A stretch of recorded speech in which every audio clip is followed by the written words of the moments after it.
Keputusan Menko Polhukam tentang pengaktifan kembali tim pemburu koruptor, pemburu aset, pemburu tersangka, pemburu terpidana dalam tindak pidana yang melarikan diri atau yang bersembunyi atau yang disembunyikan sekarang terus berproses. Karena cantelannya itu adalah inpres, maka sekarang inpres tentang tim pemburu aset dan pemburu tersangka dan terpidana koruptor dan tindak pidana lain itu sudah ada di tangan Kemenko Polhukam, sehingga secepatnya nanti akan segera dibentuk tim itu, tentu dengan menampung semua masukan-masukan dari masyarakat, ya. Karena ini memang perlu kerja bareng, tidak boleh berebutan dan tidak boleh saling sabot. Tetapi berprestasi pada posisi tugas masing-masing lembaga atau aparat yang oleh undang-undang ditugaskan untuk melakukan itu. Itu aja. Tim pemburu koruptor. Ya, topik yang sedang ramai diperbincangkan, bahkan dipertentangkan, ya, dipertentangkan oleh orang-orang yang punya kepentingan, entah itu orang-orang yang mendukung pelaku-pelaku korupsi, entah itu para pejabat-pejabat yang atau lembaga-lembaga tertentu yang mungkin saja merasa akan memiliki saingan, ya, dan berbagai hal, sehingga hal ini banyak diperbincangkan. Tapi bagi saya atau bagi rakyat yang murni, tulus hidup di NKRI ini, sangat mudah memahaminya. Dengan banyaknya perbuatan-perbuatan korupsi di negeri tercinta ini, ditambah lagi banyaknya penegakan-penegakan hukum untuk para koruptor yang secara kasat mata terlihat ada yang tebang pilih, ada yang dibiarkan, ya, ada yang dipilah-pilih dan sebagainya. Di sisi lain juga kita melihat bahwa pekerjaan ini adalah pekerjaan yang tidak habis-habisnya. Kita melihat grafik daripada korupsi atau pelaku daripada korupsi, yaitu para koruptor ini, grafiknya makin hari makin naik terus. Ya, terutama ketika gencar-gencarnya tindakan-tindakan pencegahan korupsi dilakukan dan ditambahnya lembaga-lembaga untuk menangani korupsi, justru kita melihat perbuatan-perbuatan korupsi ini semakin menjamur, semakin banyak.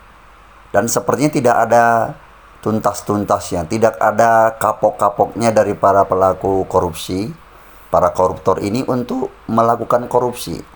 Entah dia pejabat, entah dia pengusaha, ya, dan sebagainya dan sebagainya. Tidak sedikit kepala-kepala negara, kepala-kepala daerah, entah itu bupati, wali kota, ya, gubernur, menteri, ya, dan berbagai jabatan-jabatan lainnya. Belum lagi ada institusi-institusi yang mungkin belum bisa tersentuh untuk masalah korupsi ini, karena jarang terdengar dari institusi tertentu ada koruptornya atau ada korupsinya.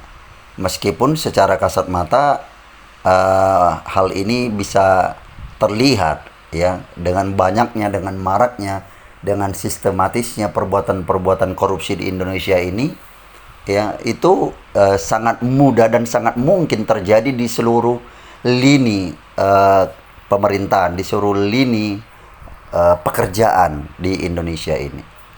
Ya, belum lagi kolaborasi antara para koruptor, ya, para pejabat tertentu dan para pengusaha dan sebagainya, yang memungkinkan korupsi ini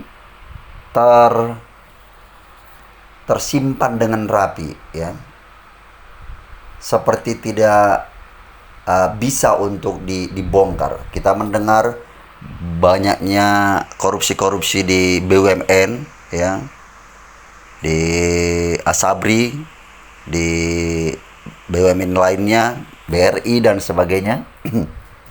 Mega-mega korupsi yang luar biasa. Ya, yang kalau bagi rakyat itu mungkin tidak mampu untuk menganalisa lebih jauh. Tapi bagi seorang Jokowi, seorang presiden dengan latar belakang kehidupan yang sederhana, ditambah lagi dengan jabatan-jabatan yang dia sudah miliki selama menjadi wali kota, menjadi gubernur, dan menjadi presiden menuju 2 periode, ya, itu membuat Jokowi menganalisa kenapa begitu banyak, begitu marak para korupsi dilakukan, para koruptor banyak ya yang sudah terjerat, tapi bisa melarikan diri, bisa kemana-mana, ya. Seperti yang baru-baru ini terjadi sampai melibatkan pejabat-pejabat di lembaga tertentu dengan pangkat yang cukup tinggi, ya. Itu membuat seorang Jokowi memiliki satu catatan, bagaimana caranya, bagaimana solusinya untuk menangani para koruptor, terutama mereka-mereka yang sudah jelas-jelas ya memiliki indikasi ya ke arah itu, atau mungkin sudah ditetapkan sebagai tersangka. Ada puluhan tahun ya koruptor-koruptor yang kakap sampai hari ini tidak kembali ke Indonesia, ya. Ada yang pergi ke luar negeri, ditansil dan sebagainya, yang tidak sampai detik ini tidak ketahuan di mana jejak-jejaknya. Nah, dengan dibentuknya tim pemburu koruptor, entah itu yang sudah tersangka, yang melarikan diri, atau para koruptor-koruptor yang sengaja dibiarkan dengan tanda kutip memiliki koneksi ya di lembaga-lembaga tertentu, tentunya ini adalah sesuatu yang sangat menjanjikan,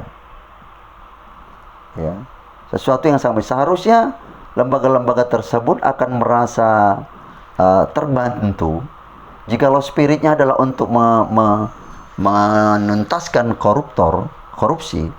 Harusnya wacana untuk membentuk tim pemburu koruptor ini ya harusnya disambut dengan gegap gempita oleh para penegak hukum, oleh para penegak atau lembaga, apalagi yang notabene lembaga tersebut adalah menangani khusus bidang itu, korupsi, para koruptor, pencegahan dan sebagainya, penangkapan dan sebagainya.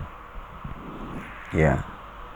Tentu bukan hal yang asing bagi kita lembaga-lembaga yang dimaksud, yang seharusnya mereka bertempik sorak, bergegap gempita menyambut maksud dan tujuan daripada Jokowi membentuk tim pemburu koruptor.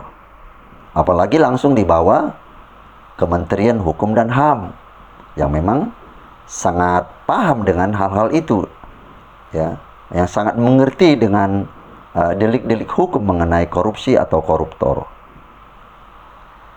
Belum lagi kalau kita bicara tentang bagaimana jika kemudian dibuat aturan-aturan yang benar-benar lebih ekstrim ya untuk para koruptor.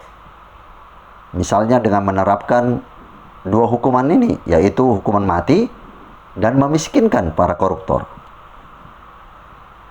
Apalagi yang akan dilakukan oleh orang-orang atau lembaga-lembaga yang dalam tanda kutip tadi menentang adanya wacana pembentukan tim pemburu koruptor itu. Ya. Apalagi kalau kita lihat dengan maraknya korupsi dan para orang-orang yang dengan kewenangannya mengambil hak-hak yang bukan miliknya, hak rakyat, ya. Bukan hal yang rahasia, banyak di negeri ini orang-orang yang menjadi kaya raya dari hasil korupsi, dari hasil suap menyuap. Mungkin perlu ditambahkan lagi ya, setelah nanti ada wacana tim pemburu koruptor, mungkin perlu lagi ditambahkan lagi tim yang khusus mengevaluasi, menganalisa asal-usul sumber kekayaan seseorang di negeri ini, entah itu pejabat, entah itu pengusaha. Karena bukan hal rahasia juga antara pengusaha dan pejabat ada kolaborasi untuk mengambil uang negara, terutama dengan proyek-proyek yang mereka kerjakan. Ya, dari pengusaha ada suapnya, ya, dari pejabat memberi proyeknya. Ya, itu sering terjadi. Ya, bahkan banyaknya OTT yang tertangkap adalah kolaborasi antara pengusaha dan pejabat yang berwenang. Nah, ini adalah 3 hal yang mungkin perlu ditingkatkan oleh pemerintahan ini. Ya, hukuman mati terhadap koruptor, memiskinkan seluruh keluarga koruptor, ya, dan mengevaluasi atau menganalisa atau mencari tahu dari mana asal usul kekayaan orang-orang terkaya, orang-orang kaya, baik itu pejabat maupun pengusaha yang ada di negeri ini. Karena itu, saya sebagai rakyat biasa sangat mendukung wacana tim pemburu koruptor ini, apalagi jika ditambahkan dengan hukuman yang memberatkan, yaitu hukuman mati dan memiskinkan, serta ditambah lagi dengan adanya kemauan dari pemerintah untuk mengadakan analisa atau pembuktian terbalik dari mana asal usul kekayaan para pengusaha dan para pejabat tanpa tebang pilih. Dan saya percaya jika itu dilakukan, ya, tentu rakyat Indonesia akan semakin sejahtera, rakyat akan makin merasakan berkeadilan di dalam kesempatan untuk mendapatkan ekonomi yang lebih mapan, finansial yang lebih mapan. Karena dengan adanya alokasi keuangan finansial dari negara ini dengan tepat, maka itu akan mensejahterakan rakyat. Salam NKRI, salam Gerakan 1 Indonesia. Tim itu akan melibatkan Kejaksaan Agung, Kepolisian Republik Indonesia, Kemenkumham, kemudian banyak di Kemendagri tentu saja, karena itu juga menyangkut masalah kependudukan, dan departemen teknis lainnya.